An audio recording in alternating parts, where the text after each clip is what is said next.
Welcome to Liberty Unlocked. I'm Don Watkins. All right, today we are talking to my friend Lisa Van Damme. I'm so excited to bring you this interview. I've known Lisa for a long time. She's the founder of a school, VanDamme Academy, that educates children in Montessori through 8th grade. And as you'll hear, I think it's a really amazing place. I didn't get to go there. My wife got to work there for many years, and so I'm excited to talk about that.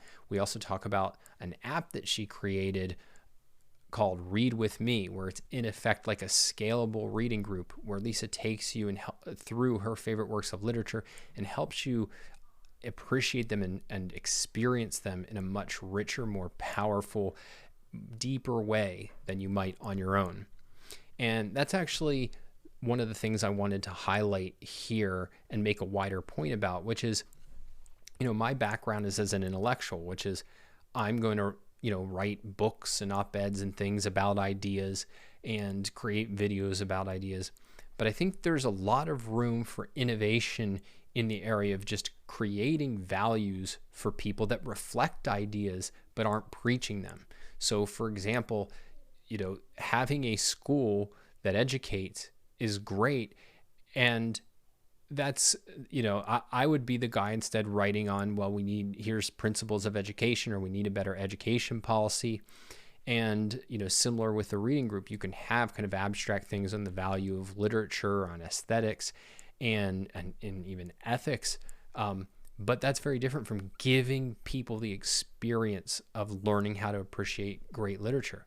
Now, this isn't mutually exclusive, and to the contrary, you want both, because part of what happens is that in education, for example, it's a lot easier to argue against government monopoly in education if you can say not just, here's some, standardized test scores that Americans score less than people in South Korea on or something.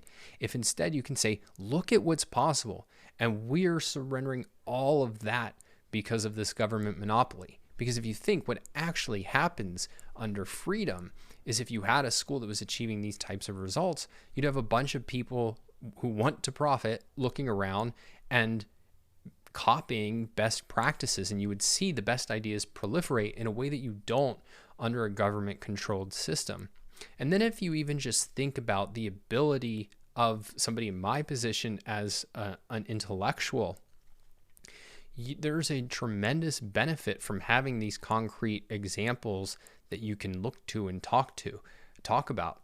It's a lot easier to write a book on how government's destroying education if you have real stories and positive examples that you can point to, rather than just making some theoretical point about how government has to rob us of a great education, or having to refer to, a 18th century education or something like that, which was certainly a mixed bag. And, it's the same with art.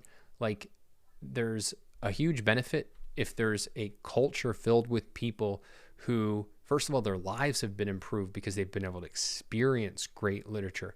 But second, they have a vocabulary that makes it a lot easier to communicate ethical ideas, the importance of ethical principles, because if you just talk about ethics in the abstract, it loses its nobility, or at least the way ethics has been thought of and practiced for well over a century has robbed it of its nobility, has robbed it of its uplifting quality and inspiring quality. And if you can tie moral principles and a moral way of life to characters, whether from Ayn Rand's novels, Victor Hugo's novels, that are inspiring and that people look up to and that are in one respect or another morally heroic, your ability as a communicator is increased that much. So I don't want to make the point that these kinds of achievements are just like a means to spreading ideas. No, they're ends in themselves, and the people involved there are involved because I think, like in Lisa's case, she's passionate about education and passionate about literature, not passionate about propaganda. But for people like me who are concerned with propaganda, if you want to put it that way, I'm really happy that she's doing what she's doing. And I hope that people in other fields look for opportunities to do the same kind of thing. So I don't want to hold back the interview anymore. As always, be sure to like this video, subscribe if you're watching it on YouTube, subscribe on iTunes or wherever you're getting your podcasts, and be sure to go to donswriting.com and sign up for the newsletter so you can stay in touch. Now, on to the interview with Lisa Van Damme. All right, Lisa, welcome to the show. Thank you. So I don't have that many really great how I met people stories, but yours and mine is my favorite for a couple of reasons. So you were one of the first people I met from the world of people influenced by Ayn Rand when I moved to Southern California, because I arrived, and I think within the first day I emailed you and said, "Hey, can I visit your school, VanDamme Academy?" And you said, "Sure, come on in." And I was blown away by it. I'm sure we'll talk more about it as we go along. And then the first question I think you asked me is, "Where are you living?" And I infamously answered, "Oh, Aliso Viejo." And you laughed and said, "You'll have to work on your Spanish because it's Viejo." And of course, I'm mortified because I had known of your work for years. I'd heard you give different lectures. I saw you speak in Wintergreen. That was the first time I physically saw you in a giant auditorium. Like, you got up there and spoke on classical education. But And look, after all that, we're still friends. I know, it's amazing. But so how did you, speaking of origin stories, how did you end up becoming an educator? Because it's not necessarily the usual route one goes to become a teacher. Yeah, it's not a conventional career route. Whenever I have students who are concerned that they don't have a plan for their life and they don't know what they want to be when they grow up, I try to reassure them by the fact that my career that I'm very passionate about did not come about as a consequence of a plan. there was no plan. So I majored in philosophy, thought at first that I might seek a PhD in philosophy, but pretty quickly decided I didn't want to get involved in that game. I wanted to. Before we go any further with the story, so Yeah. you're about to tell us the unconventional way you became an educator, and it started out with the probably more unconventional thing of, I thought I wanted to be a philosopher. So maybe, how did you get to that point, first of all? Well, I talk all the time. This is part of the backstory for my own career about how absolutely unfulfilling my educational experience was. Elementary school, junior high, high school, just a dreary, miserable, unfulfilling experience overall. So then I started college at McGill University in Montreal. And I took in my first semester at McGill an Intro to Philosophy course. And believe it or not, this was the first class I had ever taken that I felt absolutely stimulated and fulfilled by. And I think it was just that finally I was engaging with big ideas. It wasn't tedium anymore. Everything I'd done in school was memorization based and rote and, using jargon I didn't even really understand, just performing for tests. It felt very mindless for the most part. And here, these were big ideas, and it was fascinating, and it seemed important. So I declared my major immediately and took as many philosophy classes as I could. Well, not all of them lived up to that first initial awakening standard of my Intro to Philosophy class. There was a lot of tedium in the classes to come, but they trick you with the big ideas, and then they give you the smallest ideas they can concoct as you get more and more sophisticated. Yes, and just ideas that are so out of context. So you would take a topic, and they'd say, "Here are 8 different theories on that topic," but not in the context of that philosopher's ideas as a whole. It seemed so purposeless and unfulfilling. So, but I transferred to UT Austin as a junior in college, and there stumbled across the Campus Objectivist Club, And I had read The Fountainhead when I was 14 and loved it.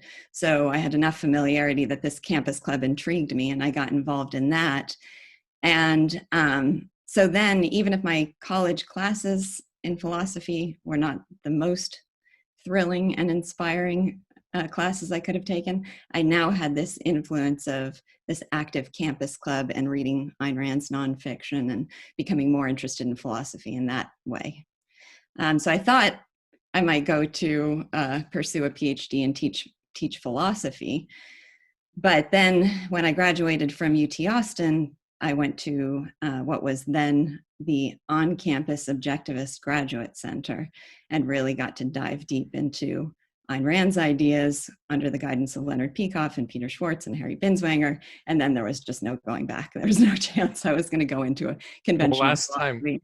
we just talked to Jean Maroney, and she went into depth about that experience. And I mentioned listening to those old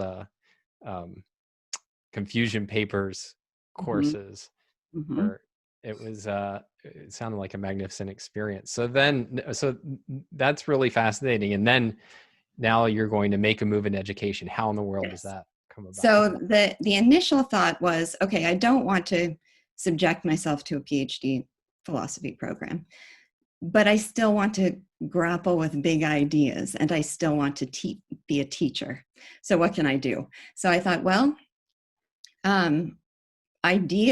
big ideas are conveyed through literature. That's how I came to Ayn Rand's ideas, was through The Fountainhead.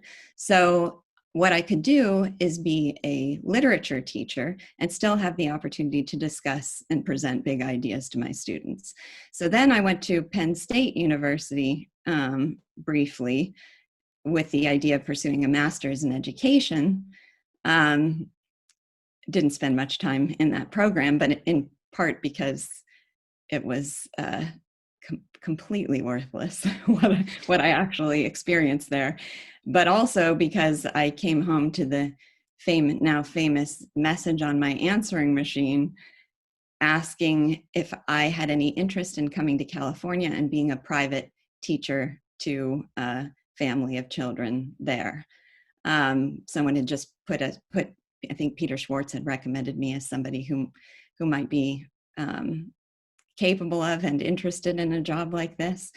And so my career really started, there were things that paved the way in advance of it, but it started with this message on my answering machine. And at first I didn't even know what to make of this opportunity. What do you mean teach a couple of kids in their home, all subjects? It just seemed like nothing I'd ever heard of before, certainly nothing I'd ever contemplated for my own career before. But by the next morning, I was pretty convinced that needed to be the next step in my life. And I mean, that group of kids has since gone on to do some pretty incredible things, including one of my friends.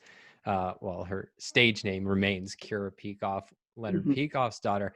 And Yes. to me, I know Leonard, I love Leonard, but he's a very intimidating person. And to be in charge of his child's education, and you were in your 20s when this happened? 24. Kira insists I'm still 24. I'm frozen in time at that. I had to think there's some nervousness, to put it mildly, about this whole endeavor for many, many reasons, but that would at least be one of them. Well, it's funny because in retrospect, I feel like there should have been nervousness, but I don't remember a lot of nervousness at the time. So I just look back on it and think, wow, I was bold to say, yes, I will teach Leonard Peikoff's daughter and 3 other students of differing ages at differing levels, and I'll be responsible for every subject, and I will have no specific curriculum materials to draw from. I'll just create it from scratch myself. That's the task I took on, and basically that task was being sure I always had the next day's lesson plans prepared so that I was always a day ahead of them. That's a good start. Yeah. Well, I really am fascinated by that kind of early period of trying to develop this stuff on the fly, because like what you didn't do, and what I probably would have done in your shoes, would say, all right, well, I start with my philosophy, and Mm, therefore I figure out this is the right, books to read, and this is the right methodology for mm. physics and everything like that. With a mature perspective, I obviously would be coming at things from a philosophic framework, but um, like, what did that look like as in terms of where do I begin? How do I dive in? How do I get started? I think part of it was just reflection on what I was conscious was absent from my own education. Now, where I got that awareness is a bit complicated because I was poorly educated. So that I think the standards for education came from the influence of my professors at the Objectivist Graduate Center. So Harry Binswanger, Leonard Peikoff, Peter Schwartz, they're very educated people themselves. And they served as role models, not just in the teaching of Ayn Rand's ideas, but just as educated people in general. There were my grandparents who were exceptionally well educated people. And so I had these influences in my life of people that I would look at and think, I want to be like them. What did they have that I didn't have as part of my education? And then tried to work backwards from there to what are the fundamental skills that my students need so that when we are done, they feel like capable, educated people. And then I just really tried to focus on those essentials. So it came down to making sure they know how to write. And thankfully, Peter Schwartz's course at the Objectivist Graduate Center gave me so much understanding of principles of writing that I was able to kind of translate and convey to students of younger age. But just how to create an outline, how to make sure you have a clear theme, how to make sure you're keeping your audience's context in mind as you're explaining things. These were things that really came out as part of that program for me, and I was able to convey to them. Knowledge of history. I just felt utterly, still do to this day, feel pretty utterly ignorant of history. But I wanted to do the best I could to give them some sense of the overarching picture of history, the most important figures, the most important events, and to be able to contextualize all of those. Literature, the Romantic Manifesto was kind of my roadmap for literature, at least pointed to me to what are some of the great works of literature that kids, human beings should be exposed to, and what is the value of literature, and what's the proper approach to mining that value out of a work of literature. And then I have to say, science was not going to be my area of expertise, was not something I could throw together on the fly. So we did have Dave Harriman come in and teach science to the students, and his course in science became a model for education, for how, the proper approach to any subject. For me, I got to be a student basically in that class at the same time that my students were.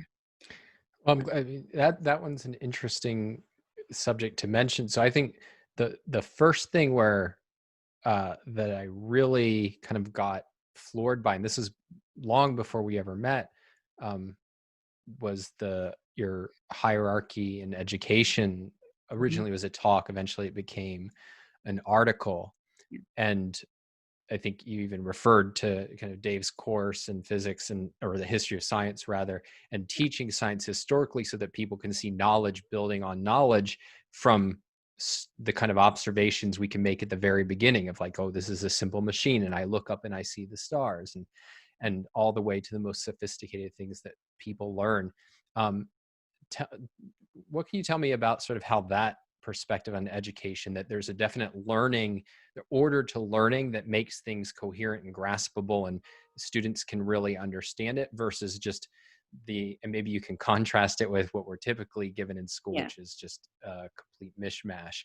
I mean, I remember being in, who knows, second or third grade, and it was, this is the structure of an atom, and no clue how we would have ever discovered this. And then here's how the solar system works, and no clue how people before, super Yeah. powerful telescopes would have ever seen it. It was Yeah. just all, here's the revelations that science gave us versus here's the path of discovery that people undertook. Yeah. Yeah. So my my foremost influence in educational philosophy was Leonard Peikoff's Philosophy of Education course. And so I heard that course, and within it, he covers some of the most important principles of education and breaks it down as hierarchy, the principle of hierarchy, the principle of motivation, and teaching how to teach values, the proper approach to teaching values in the classroom. Well, you will notice if you go back into the archives that I think probably the three first lectures I gave were hierarchy, motivation, and values. So I took his presentation of those ideas were very influential on me. And then I took them and really tried to flesh out those ideas through my experiences in the classroom. But hierarchy is the one that it just seems so simple and obvious once you start talking about it, but it's a framework that few people grasp or can look at or lens that they can look at their education through. So once they have it, it makes so much sense of what was so barren and unsatisfying about their own education. Because the idea is just that there's an order in which you have to learn things for you to be able to truly, meaningfully, independently understand them. Not just to be memorizing verbiage, but to actually have those ideas connect to and relate to the world around you and your life and have real meaning and power for you.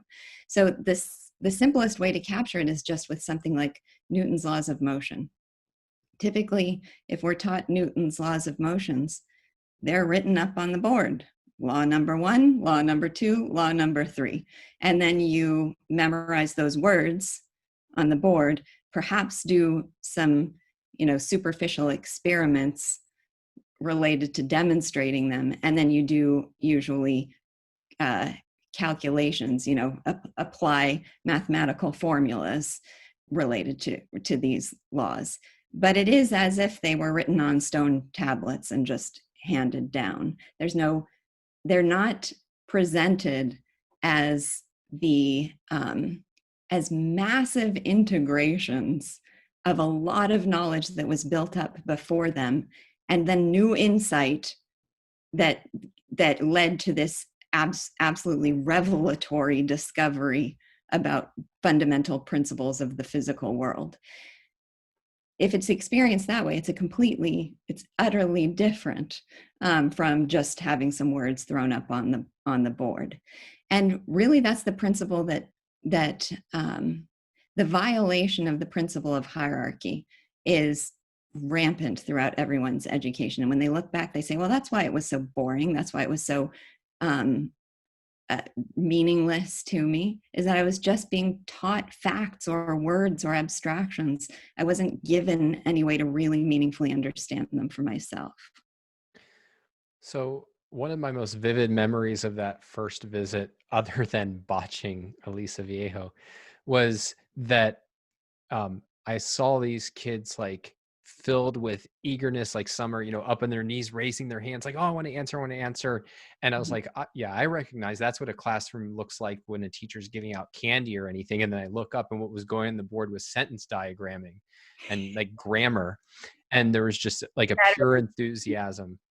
Yeah. And so I raised that to say, what do you view, how do you define success for you as an educator? Like, what is the outcome that satisfies you and that you're really aiming for? Because to me, it was like, man, that crystallized. I don't know how to put it into words, which is why I'm asking you to do it. But it's, if you can get somebody to have that attitude towards learning and maintain that into adulthood, like Yes, that's a superpower. That's magic. it is. But already looking at it that way sets off alarm bells in my mind, because there's this kind of cliche that, and I'm not suggesting you're the cliche is what you're saying, but there's this cliche that what you want to do is inspire the kids with a lifelong love of learning. That's how you know you're a success, is if you've inspired them with a lifelong love of learning. Well, learning what? And what do they know when they're done with that, when they're done with the education that you have given them? Are they coming away just with a love, or are they coming away with something as a part of them and a body of knowledge that they're bringing away with them? So I don't think that love can be really developed in them in the most meaningful sense unless they have had the experience of gaining really vital knowledge and understanding it deeply and kind of having it shape their basic ability to process and observe the world. Well, But that's, I'm yeah, glad you clarified that, made that point. Because I was talking about this, I think in the last episode of this show, in my introduction, which is there's a really big mistake that I see people interested in ideas make, which is they'll often just become enraptured by methodology. And so they'll study methodology and they lose the fact that methodology is a means to content. And yeah, it's like you want it so that you can have real knowledge. And I think there's a parallel here. It's like, yeah, learning should be fun. Learning should be, you should have a lifelong love of learning yeah, because of what the the content that it content. gives you, the Yeah. understanding of the world. And so you can't divorce those two. And I see that happen all the time in education, particularly like in public education. It's been a trend for the last 15 or 20 years of, we don't teach the children what to think, we teach them how to think. And it's just how to think in a vacuum, which divorcing a how from a conclusion and content Mhm. is, you can't do it, and it's a disaster to try it. Yeah. And so then thinking about the content, this is this kind of a bridge to the thing I really am excited to talk to you about, Mhm. um, in the realm of literature. Mhm. So let me explain my experience with literature. And there's two ways that it went wrong. So one is, I think, the more common way of just being exposed to awful books, right? Like just boring stuff, Yeah. particularly in the younger grades. In the younger grades, all we read were these textbook, like Mary had a balloon and gave the balloon to Lucy, and like just nothing. Now find a Uh, metaphor and a topic sentence from that paragraph. Yeah. right. But then the other shortcoming that I had is, even when I independently would find good literature, by that I mean stuff that to this day, like, would cause me to quake and changes my life. For most of it, with the exception of Ayn Rand, who's the first one that I really had a deep response to, Mhm. um, I would read it and wouldn't know how to appreciate it. I would have the sense that there's something here that's more than just what I'm getting reading it. And so I'll give like an example, even up into adulthood, of like Tolstoy. Mhm. Um, one of the you started an informal reading group with some of us, God, many years ago, and one of the first things you had us do was read a Tolstoy short story. I forget which one. It wasn't the sonata. It was Master and Family Man. Happiness, I Oh, think is the family first one happiness. we did. Yes. Yeah. And it was one of those things where I read it and was like, there's something here, but I just don't know what to do with it. And one of the things that you gave me over time was the ability to know how to appreciate it. And Mhm. um, I'm so, what's the question here? The question is, how do What you is, think about like the methodology of mhm. teaching people to love literature, and then the kind of content, the works that you think really will stay with people and empower them? Because I know that's your passion. And um, Yeah. then I want to turn to, I think, our uh, one of our mutual favorites, Hugo, which is um, my Talk my literary soulmate.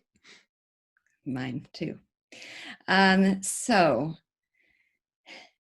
I was not always a reader, and I think that was helpful for me in developing a way to bring people into literature. I distinctly remember when I was at the Objectivist Graduate Center. So this is post college, when I'm immersed in Ayn Rand's ideas with all these great mentors around me, some friends invited me over to watch the movie version of The Miracle Worker. And that is that movie version is one of the truest to the original play of any adaptation of a work I've ever seen. So it was almost as if I were reading it. And I was bored out of my mind. I almost didn't make it through the whole movie. And I reflect on that now, and it is absolutely baffling to me because I've read it probably 15 times now because I teach it year after year after year. It is one of the plays that resonates most with my soul, and I am unable ever to get through it without sobbing, and I mean that literally. Oh, there's a Me too. You too. Okay. There's when I read it with the students, we all read it out loud together and they take various parts and I read the narration. Well, at the end of the play, there's the narration of Helen Keller bringing Annie Sullivan the keys and the symbolic meaning of thanking her for the gift she's given her and showing her trust and really understanding Annie's value to her as a teacher. And it's just this emotionally stirring scene. And so I always have to read the narration of that scene. And every time I think, I'll be fine this time. I've read it 12, 13, 14 times before. I can't possibly fall apart again. And every time I fall apart. But anyway, that's just to say it's the same work. I'm the same person largely, but I had to go through a process to get to the point of being able to connect that deeply with a work of literature. And the process for me was first, like so many things, Leonard Peikoff, he gave a course called, it was 7 Great Plays at the time. It's now 8 Great Plays. But when he first delivered it, it was 7 Great Plays. And it was the first conference I ever attended. And that was the starting point for me of being presented with a methodology for analyzing and thinking about and asking yourselves questions that allow you to connect with the theme and the meaning of this work of literature. And then something that's also a cliche, I really learned how to do that by teaching. Mm-hmm. So here I am with this group of 4 students. I've got a little bit of an understanding of how to appreciate literature and how to understand it. And now I have to guide students through this process. And so I think in my first year of teaching, I read Victor Hugo's 93 aloud to the students.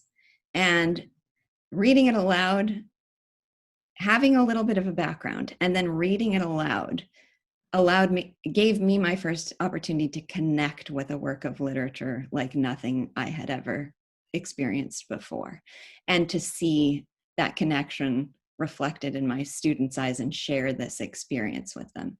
And then it's just been a process of developing that skill ever since of how to, I say that my goal is to help people connect emotionally with the classics. So a high standard of quality of literature and a high demand, intellectual demand, but the goal is to be able to understand it in a way that you feel very strongly connected to it emotionally. So that's, I'm not sure I totally got to the answer. No, I mean, it captured the core thing that I wanted to capture, which is that like, there's a process of discovery when particularly the greater the work of art, and Leonard's 8 or 7 or 8, however many we're going to take, great plays is such a great example. To me, the most striking example, which I've talked about on this show and in other forums, is our friend Luke Travers, who used to teach with you, and he in effect did in the visual arts what you do in literature. And the experience for me was, we were standing in front of a painting. I'm going to get the name wrong. The Painter's Honeymoon, I think it was. Yeah. And I looked at it. It's like, oh, that looks fine. And then he walked through the analogous kinds of things, like describe what you see and start to integrate it, and building up and walking us through how to actually see this thing in front of us. And by the end of it, and you were with me, this is in Boston at a conference. It was the first tour Luke had ever done. We're all but sitting there having this powerful emotional moment. And Yeah. so I think to me, it's just fascinating that that you in effect have to work your way up to being able to get values out of art. Whereas I think you're expected to just kind of take them in passively and get things out of them. And I think a lot of people who say, yeah, I don't really get literature or something like that, often they've never been given the method, the Right. process to get something out of it. Yeah. To connect this back to what we were just talking about before with the inspiring a love of learning versus giving them content that inspires a love of learning. Um, it does take work, in a sense, to appreciate a great work of literature. There's an active mindedness. There's a specific kind of set of tasks you have to bring to it. There's a way you have to approach it to get the value that out of it that takes work on your part. It's not sitting back and watching a sitcom on Netflix and just kind of being able to zone out a bit. It's active and it's work. And that can make it sound intimidating and unrewarding, though most of us have had the experience that the things we put work into are the things that bring the best rewards. But what I was going to say is that it does take that work. It's not automatic. It's not automatic to get the value out of a great work of literature. But had we all been properly educated from the start and had that experience year after year after year after year, reading great works of literature under the guidance of a talented mentor, then it mostly is automatic after that. After you've had that experience many times, then you can sit down and read a great work of literature and do that almost automatically. Do that, still engage in the active-minded process, but it's not as much of a labor as it was when you're first learning that process. Well, part of it is you're groping, because I think a lot of in literature, you're groping to, how do I identify what's going on with this character? Who are they similar to? Who are they different from? And you don't have the vocabulary, you don't have the examples at hand. And then I do think you can find writers who are just so good. I mean, I've had the experience that there's two writers who, even before I knew anything about how to think about literature, just broke through. They were so powerful and worked on so many levels. And that was Yeah. Ayn Rand and Hugo. Yeah. And reading 93 and reading The Fountainhead and reading Atlas Shrugged, like it was just instant. And then I've spent a lifetime revisiting them and getting more and more out of it. So I definitely don't want, there's always a danger in making it sound like, oh, there's this arduous journey at the end, you get gold. No, the journey is so much fun, particularly if you can find, maybe now's a good time to mention, you've done something that I want to see, so like everybody do in their own little universe, which is you haven't just kind of created a school where you give students the ability to learn how to love literature and so many other things, but you've created Read With Me, which is like this app. It's in effect a reading group for people who don't have time for a reading group, right? Mm-hmm. It's, well, you can describe what you do, but it to me, it's basically you figured out how to way to scale what you teach and what other people could only get because we were friends with you and could, come to your house every week or two, and made it available to anyone who wants to learn how to get more out of stories. So how did that come about? You just had too much free time? Oh yeah, absolutely. How did it come about? There's so many ambitions of mine satisfied at once within it. I have to try to keep them all in mind.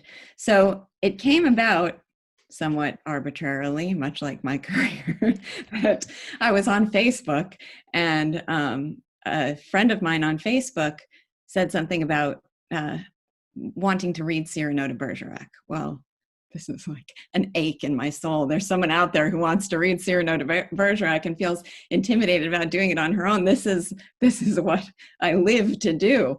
And so, but meanwhile, I'm teaching 30 students a year and no one beyond that tiny little realm.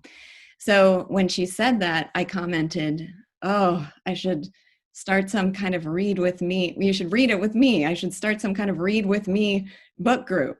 And then it was one of those moments that I was like, no, that's what I absolutely have to do to do that right, to start that right now.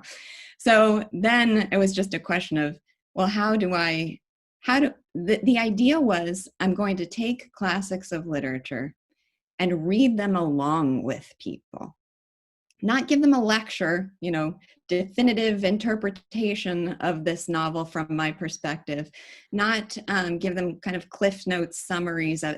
What I wanted to do is have the experience of reading it with them. So we read a section and we reflect on and make connections within that section, pause to appreciate things, make sure we understand the characters thus far, make sure we're starting to see themes develop, and take it in that kind of hierarchical step-by-step approach. So what I ended up doing is creating, with the help of the person who managed all the technological aspects for me, this app in which I read a chapter at a time and then have brief commentaries that focus on the things that I think ought to be focused on from within that particular chapter or that section, and then just guide them through, building up to an understanding of the whole over time.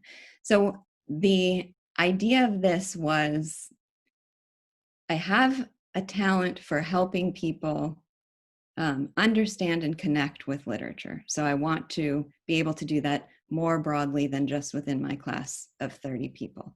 Also, I wanted a community of people that I could have this shared literary experience with. That was my vision. That, I've always dreamed of having like the 19th century salon in my house, where people come over and we discuss and enjoy high art together. So this was a way of sort of creating that world for myself. And I have had the experience now of people who have participated in it for the years that I've done it, and we can make connections with and refer back to past works of literature and have this kind of common vocabulary and set of literary experiences that's really fulfilling for me. Also, because I teach 7th and 8th grade, and because I have narrowed down a list, there are a list of works to the things that seem infallibly successful with 7th and 8th graders, it means I'm teaching the same works of literature year after year after year after year. I never get tired of them because they're so fantastic and I understand them better every time. But I did want to expand my own literary repertoire and not just be stuck in that set of 15 to 20 works. So this was a chance for me to take on Crime and Punishment. Yeah, that was to me, that was a game changer. Yeah. Like I actually love that novel, and was even encouraging you to go directly into Brothers Karamazov. Yeah. Which probably smart that you didn't, because it took a lot out of all of us, I think, in many ways, but it put a lot into us. What is your, I'm trying to think what order I want to ask this. Okay. Well, how do you think about what is the value of literature? Mm-hmm.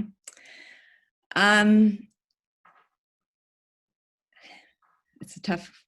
Well, and I'm hesitating because you actually gave your answer in what I told you is, to me, it was one of the most life-changing talks. And this I heard just a year and a half ago, something like that. Yeah. And maybe you can remind me of the title, but it's online, people, you have to watch it. It's incredible, but distill that into. Yeah, sure. It's called Literature and the Quest for Meaning. And, but I do have to be able to give the standing on one foot account of what you get out of literature. It's important because it's a question people ask me a lot. So I called it Literature and the Quest for Meaning because I think that is the central value and purpose that it serves. We're all, in going about our lives, trying to find a sense of basic purpose and meaning. That's what makes life the most satisfying it can possibly be. If we see all the things we're doing on a moment-to-moment, day-to-day basis as integrated into something that really matters to us and that we really deeply understand and appreciate and gives an integrated meaning and understanding to our lives. So that's the goal, and then there are many different things that one has to do in order to achieve that goal. And I think literature serves that end in a particular way. So when we read a great work of literature, first, we have the experience of a universe of meaning as we're reading it, because this universe created within the novel or play or short story is stripped of all non-essentials. It's extremely purposeful. Everything a character, if it's a great work of literature, everything a character says should add up to some meaningful integrated whole. The events of the story themselves should lead to some basic insight and perspective on the world.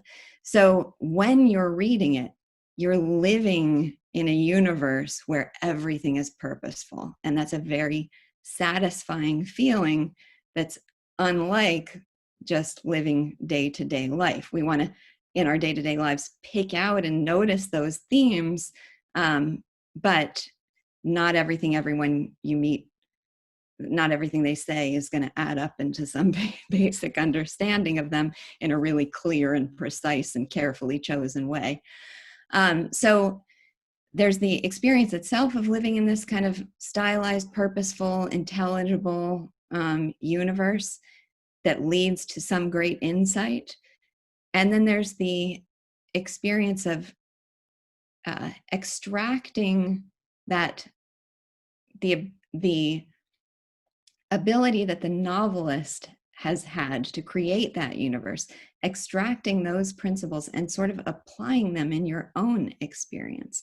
So there's the specific themes that you learn from reading a great work of literature that then inform and shape and illuminate your perspective on the world. But there's also just the habit of looking for those essentials in the world. And I find that the more I'm able to do that, look at my life through the eyes of an artist, to look for essentials, look for themes, and look for meaning in my life, the more satisfying my day-to-day life is. Well, let me give one example that I think drives at home, and maybe you'll disagree that this is an aspect of it, but it jumps out at me, which is, of all the people that I know, you're the best at regularly finding small and large ways to make people feel very visible by, like, in effect, just giving out small compliments or even, things in passing, but they're not like, oh, thank you for the hat or something like this, but it's something about them as a person that you appreciate and notice. I wish I could come up with examples, or at least examples that were usable in a objective in this sort of context. But do you think, is that something you've cultivated, or is that something you think that has naturally emerged from literature or from some other source? Because I think it's an astonishing skill that I've strived to cultivate, because you realize how underappreciated we are from the people around us when you run into somebody who gives you even a small touch of like visibility and appreciation. And it just changes the quality of your day, and it helps you cultivate those things in yourself. So yeah, I do like that about me, and I'm glad that somebody saw it, and I want to make that more consistent or more, a part of my soul. So you do realize that you're giving me visibility and a very kind compliment in asking that question. So. That's my job. Thank you. I have sometimes said that I feel like my whole mission in life in one form or another is to point at things and say, wait, don't miss that. That is so beautiful. That's so important. That's so significant. And I think, is that something that was a part of me for some reason that made me drawn to literature? Or is that something that came out of my experience with literature? I don't really know how to answer that question, but I certainly know that literature, that to whatever extent it was a part of my outlook on life before I became obsessed with literature, it is reinforced and cultivated and developed by reading great literature. Because that's what artists are doing. That's what great novelists are doing, is they are pointing to things and saying, this is extremely important. I need you to understand this. And so I'm going to tell you this really powerful and compelling story to help you to understand this thing that I think is so vitally important for you to know. And along the way, pointing to so many aspects of the human soul and beauty in the world and opportunity and by their foils in the negatives of all those things too. So that is a value I think people get out of reading for sure, is it'll help them not to pass things by in their lives that could give them real satisfaction and enjoyment and delight. So I guess I have to, we can't let this subject go by. Why do I love Victor Hugo so much? There are many reasons one could and should love Hugo. So I'm going to start with the reason I love him, which I think may actually be somewhat different from yours, but I'd be interested to hear. So a friend of mine was just complaining recently about his term for it was casual dehumanization that seems rampant in our culture. Just a lot of very cynical and dark and inhumane approaches to dealing with other people if they don't share your perspective on the world. If you just brand them an enemy or evil in some way, people are tending to dehumanize them altogether. And that's something that is of grave concern to me about the nature of our current world. And when I'm in the universe of Hugo, it is the categorical opposite. I feel in every page of Hugo the deepest sense of humanity, the deepest sense of reverence for the human potential and love of and appreciation for the value of human life. So 93, which is, I know, one of your favorites and not very often read. I mean, not well known at all, I think, beyond our circles. Its whole theme is, I don't know, I'm going to give spoilers about it a little bit for people who haven't read it. There's an alert, but there's an alert, spoiler alert. But it basically sets this very dramatic conflict in the French Revolution, where we've got these two opposing sides. And every time I teach it to my students, they ask the same question. It's a question I love. They're like, which side are we supposed to be on here? It seems like it should be clear. And Victor Hugo's sentiments, personal and political sentiments, were clearly on the side of revolution. But in the context of the novel, you're not sure whose side you should be on, because his theme in it is transcending sides and really trying to emphasize that whatever side you choose, if your side is not characterized by a deep sense of humanity and commitment to and reverence for the value of human life, it doesn't matter what side you're on. So yes, he's on the side of revolution, but it has to be revolution with humanity, or he can't be on that side at all. And now I'm reading Les Miserables, and I just see that theme omnipresent on every page. There's that spirit of humanity. So that's one among many things that you could say. Yeah, and I love that about him. I mean, for me, let's see. And this is how I think about the number one thing that I respond to in him. It's that I know the Bible can't be the word of God because Victor Hugo would be like that's the quality that the word of God would be. I mean, I just, to me, what is ever present, I think this may be because I'm a writer, and so I'm more attuned to the writer. I respond to, like, I feel like I'm in the present, like I feel him there throughout the book, and I feel him like this, I love the pictures of him with his white beard, and he has the, perfect suit, and it's just this larger than life person who's overseeing the whole universe. And if God did exist, Hugo would be looking down at him and, judging him and telling us, the story of him. And yeah. I just have that feeling of the most powerful guide to the world that one could have. And it's amazing that you can do that, and yet it not feel like he's just shouting down. You're brought into the world of Jean Valjean and Cosette and all of the others. It's funny because one of the challenges of talking about this, I just had the experience of giving a guest presentation in a college classroom of very bright honors level students about the value of literature. And the challenge I had in talking to them about it was that they had no experiences from which I could draw out the principles I want. So in talking about Hugo, I'm sure there are a number of people in your audience who have read Hugo, and what we say will resonate with them. But it's very hard to tell somebody who hasn't what the value is. It's an experience that you have to have. But yeah, there is no better storyteller. I mean, sheer storytelling than Hugo. His plots are unfathomably brilliant. The way they're, the intricacies of how they're woven together, or the sheer drama of any individual episode. I've been reading Les Miserables a chapter a day this year because it happens to fall in 365 chapters. So you read it a chapter a day, it fills your whole year. Not to be attempted in a leap year. Right. I have an extra day. I can be lazy for one day. So each individual section almost stands on its own as some absolutely captivating, dramatic feat of storytelling.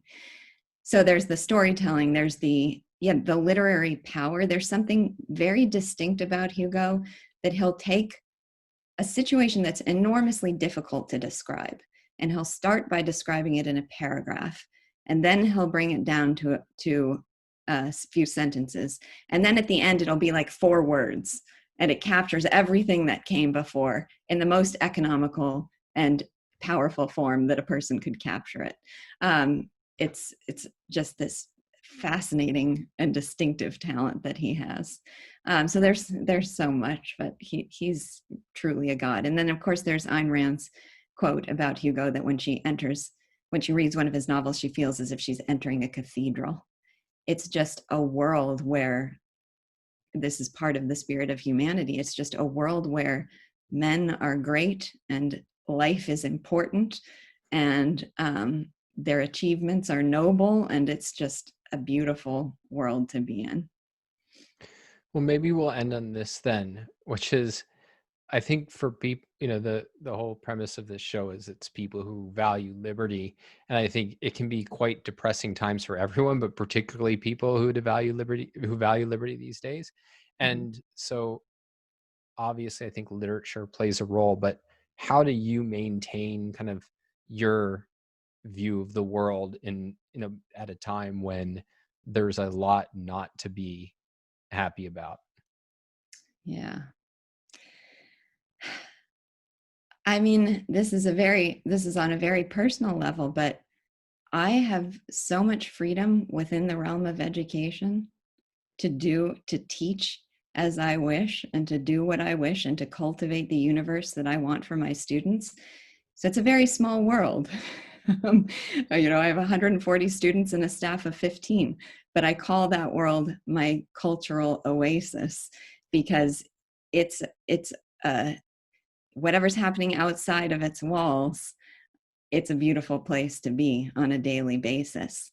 And that Alan Charles Coore is probably one of the foremost defenders of liberty I know, once told me that he defines, I don't want to misquote him because the actual quote was so beautiful, but basically the idea of it was, what matters is whether you have that institutions and societies are going to be systematically absurd, but that what matters is that you're able to find pockets of meaning within them, pockets of meaning and opportunity within them. And so VanDamme Academy is one of my pockets of meaning, and whatever is going on in the world, have the opportunity to create and enjoy that, is what keeps me going. Yeah, well, and I'll put it in the opposite way, which is there can be the temptation to kind of like, well, I'll create my pocket in effect once the world gets fixed, or I fix the world. And I think part of the perspective one should have is that no, that's the primary is like, I'm going to create my world, and then I can try to make the wider world more conducive to that and expand that world. But I love that a lot. And so thank you, Lisa, for being on the show. My pleasure. Nice to see you.